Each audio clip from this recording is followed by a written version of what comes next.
In a recent development, Yemen's Presidential Leadership Council announced the appointment of Ahmed Awad bin Mubarak as the country's new Prime Minister.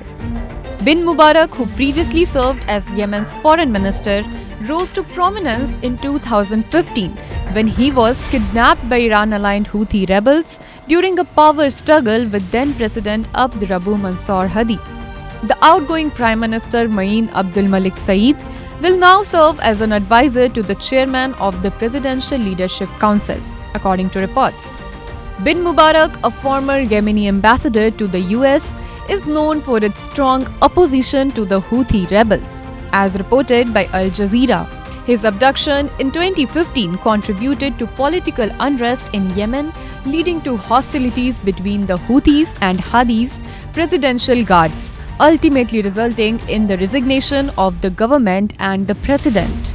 Adding to the complexity of the situation, Yemen is currently experiencing heightened tensions due to a series of Red Sea attacks on ships by Houthi rebels. The attacks have prompted retaliatory strikes by the United States and the United Kingdom. The Houthi rebels, aligned with Iran, initiated strikes in retaliation for Israel's Gaza conflict.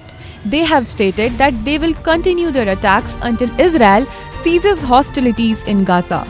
As the political landscape evolves in Yemen, the appointment of Ahmed Awad bin Mubarak as Prime Minister underscores the challenges and complexities facing the nation amid regional tensions and conflicts.